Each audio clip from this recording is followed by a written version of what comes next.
네, 반갑습니다. 청년 목사입니다. 오늘 영상은 제가 시청자분 한 분께서 올려주신 질문에 답하는 내용을 가지고 영상을 찍겠습니다.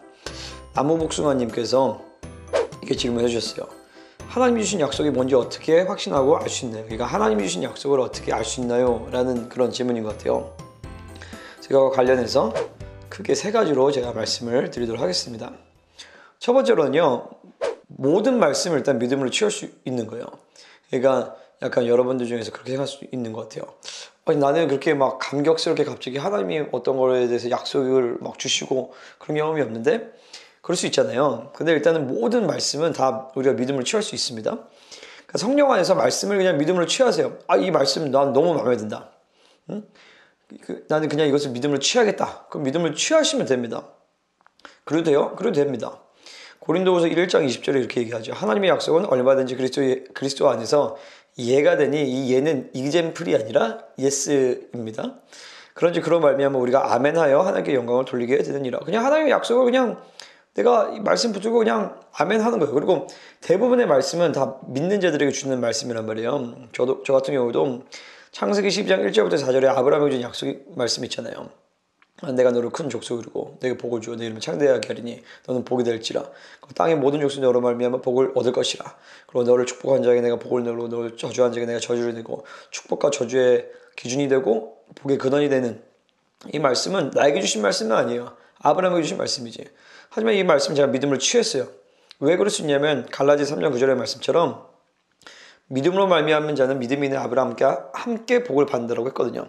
그러니까 믿음으로 저는 예수 그리스도를 통하여서 이 아브라함의 모든 복을 받을 수 있는 자격이 주어진 거죠. 우리 모든 신자들 다 마찬가지예요. 그래서 믿음으로 그냥 이 말씀을 그냥 취해버리는 겁니다. 그럼 이게 내게 약속의 말씀이 되는 거예요. 두 번째로는요, 이 특별한 하나님과의 만남 가운데서 우리 약속을 주시는 경우가 있습니다. 예를 들어서 여러분들 하나님과 만났던 그 시간들을 한번 생각해 보세요. 그리고 그때 주셨던 말씀들을 한번 적어 보세요. 그때 주셨던 어떤 감동이라든지 말씀 구절이라든지 어떤 예언적인 선포라든지 어떤 환상이라든지 여러 가지 것들을 한번 생각하면서 적어보세요. 그게 사실 여러분에게 주신 약속의 말씀들이거든요. 또한 여러분에게 주신 예언의 말씀들인 거예요. 예배 중에 혹은 수련회 중에 집회 중에 혹은 여러분이 굉장히 힘들고 고난 가운데 하나님께 막 울부짖고 그럴 때 하나님 주신 어떤 위로의 말씀들이라든지 혹은 인생의 중요한 전환기 대학을 간다든지 아니면은 군대를 간다든지 직장을 간다든지 여러 가지 하나님의 인도함을 구했을 때 하나님 주셨던 말씀들이 있을 거예요. 없으면 어쩔 수 없겠지만 그때 주셨던 말씀들을 생각하면서 한번 적어보세요. 많은 경우에 우리가 말씀을 받았음에도 불구하고 그걸 놓칠 때가 많거든요. 적어보셨으면 좋겠습니다. 저도 이제 이 유튜브 채널을 할 때 굉장히 고민을 많이 했어요. 왜냐면 별로 하고 싶지 않았거든요. 근데 할 때 주님께 제가 기도하면서 하나님 주셨던 말씀들은 뭐냐면요. 이 채널을 통해서 내가 이 나라의 통일 세대를 준비시킬 것이다. 하나님 저에게 주신 약속의 말씀들이에요. 그 말씀 붙들고 이렇게 하고 있는 것이죠. 마지막 세 번째로는요. 이제 하나님의 약속의 말씀을 사모하고 갈망하고 확인하셨으면 좋겠어요. 여러분 가운데 이렇게 말씀하실 수도 있어요. 저는 그렇게 하나님과 만나면서 약속의 말씀을 받았던 경험이 없어요. 그러면은 제가 아까 처음에 말씀드렸던 것처럼 믿음으로 취하시든지 아니면은 하나님과의 만남을 사모하십시오. 하나님은 자기를 찾는 자를 발견되시는 분이십니다. 하나님은 자기를 찾는 자에게 상 주시는 분이세요. 그래서 하나님과 만남을 사모하시고 또 하나님의 약속의 말씀을 갈망하셨으면 좋겠습니다. 그러니까 많은 경우에 예를 들어서 돈이 없다. 어떤 환경적인 문제가 있다. 그러면 우리는 그 환경이 개선될 거를 구한단 말이에요. 하나님 이 환경을 극복하게 해주세요. 혹은 하나님 지금 돈이 없습니다. 돈을 주세요. 근데 그것도 나쁜 기도는 아니지만은 그것보다도 이 말씀을 구하세요. 하나님 내가 이것을 믿음으로 승리할 수 있도록 하나님 말씀을 구합니다. 내게 필요한 것은 말씀입니다. 좀 우리의 인생이 부유하게 되는 것은 돈이 많아서나 어떤 명예가 있어서가 아니라 내게 주신 하나님의 약속의 말씀이 많을수록 우리 인생은 부유해지는 거예요. 영적으로도 풍요로워집니다. 왜냐하면 내게 주신 그 약속의 말씀은 지속적으로 내 삶 가운데서 운행되어지는 어떤 말씀의 원리가 되거든요. 그것이 많을수록 우리는 어떤 상황에서 그것을 가지고 돌파할 수 있는 거예요.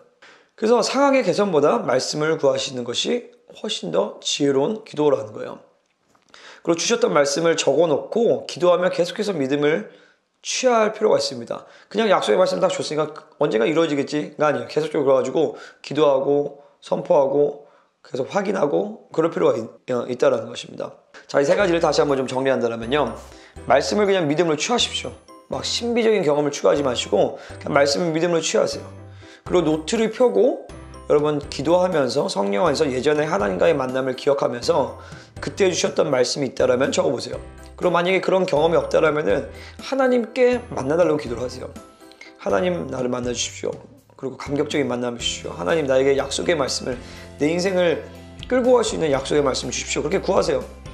그리고 약속의 말씀들을 정리해서 그것을 가지고 기도하며 선포하며 그것이 이루어질 때까지 계속적으로 정진하면은 하나님이 그 모든 그 약속된 말씀을 믿음 가운데서 성취하게 하실 줄 믿습니다.